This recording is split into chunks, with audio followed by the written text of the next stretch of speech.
move your army into the direction of Egypt, and I will send you a letter telling you what to do. Amr ibn al-As radiyallahu anhu was one of the most clever men Muslims have ever seen. He moved into the direction of Egypt. This was the 18th year of Hijrah. A messenger, before he entered Egypt, a messenger came from Umar ibn al-Khattab with a message. Amr ibn al-As refused to receive the message. He said, wait, I will take the message later on. He said, this is a message from the Khalifa. He said, I know, wait, I will meet with you later. And he kept moving. And the messenger wanted to meet with him, and he was refused. Until Amr ibn al-As crossed the border of Egypt. Then he said, let the messenger see me. He took the message from the messenger, and the message from the Khalifa Umar ibn al-Khattab said to Amr ibn al-As, if you have crossed the border of Egypt, continue. If you have not, come back. See, very clever. So Amr ibn al-As sent to him, we have crossed. We are ready to conquer Egypt, but I have only 4,000 men with me. Only 4,000. The number of fighting men according to statistics of that time. How do we know the statistics of that time? Those non-Muslims would pay jizya. Instead of zakat, they would pay jizya. Only fighting men. Women don't pay it. Old men and children don't pay it. Only fighting men. Umar ibn al-Khattab later on sends to Amr ibn al-As. He said, count for me how many pay jizya. This is in the seerah. Amr ibn al-As sends him back that the number of men, fighting men, paying jizya is alf. Million. 1 million. He was attacking 1 million with only 4,000. So he sent a letter to Umar. He said, I have only 4,000. Send me some more fighting men. So he sent him. He did not have enough armies. I mean, the Muslims were very few. The armies were already in Syria and Palestine, and they were conquered. The armies were already reaching India. They were covering all of this. And the total number of the Muslim army that is conquering this whole area, the total number was about 60,000. In all lands. So where can I find men for you? So he started to collect the Bedouins and whatever did not go for jihad, go to Egypt. So he sent to him, I have sent you a supply of 8,000 men. Amr ibn al-As counted the Muslims that came from Medina, and they were only 4,000.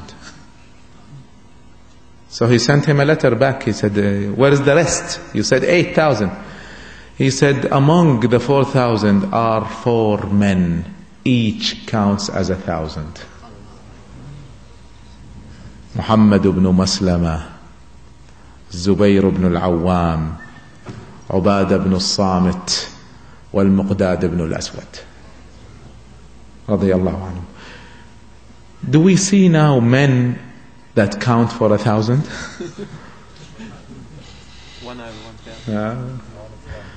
Most men today don't add up to 1. Each was counted as 1,000. Now, the whole army was 8,000 facing Egypt with its huge civilization. Add to that the Roman army with the Roman fleet of ships in Alexandria with direct contact with Istanbul.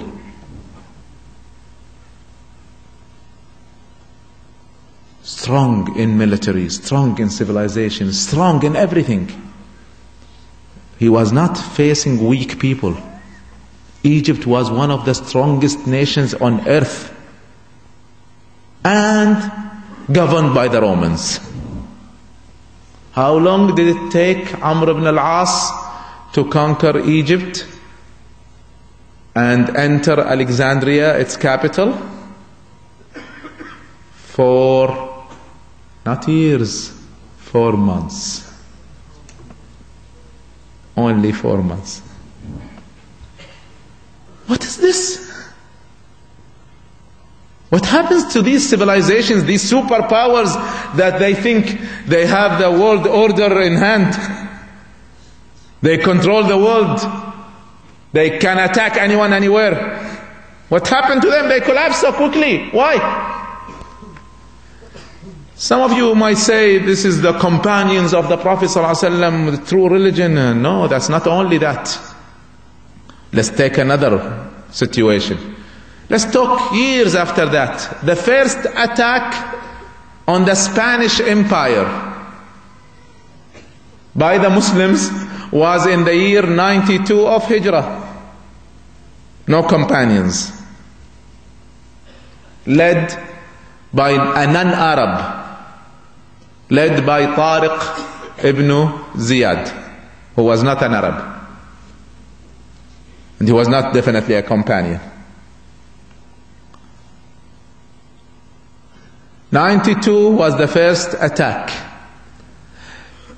95 they finished Spain and Portugal, and they were already attacking France. 1 year later, Muslims were only 60 kilometers from Paris.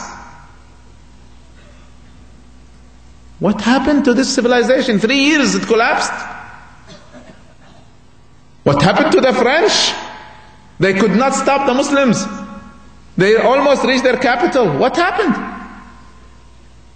We're not talking hundreds of years or tens, brothers and sisters. We're talking 2 years here, 3 years here, 3 years here, 1 year here. What's this? There is a secret. There is something common that is going on in all of these civilizations. All of these civilizations collapsed because of 2 things. Not 1, 2. Always 2 things. The first one was moral destruction within. They had no morals. They were corrupt from inside. Bismillah.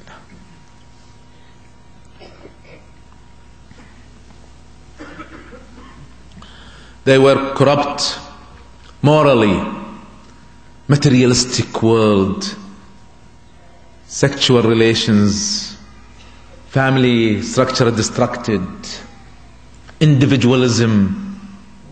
This is very similar to what we see in the Western civilization today. But that is by itself, it was not enough to make them collapse. Because they were corrupt for years and years. That by itself is not enough to collapse a civilization. There must be another reason. And the other reason is a better civilization or a stronger civilization attacking them, challenging them. Either they are better or they are stronger,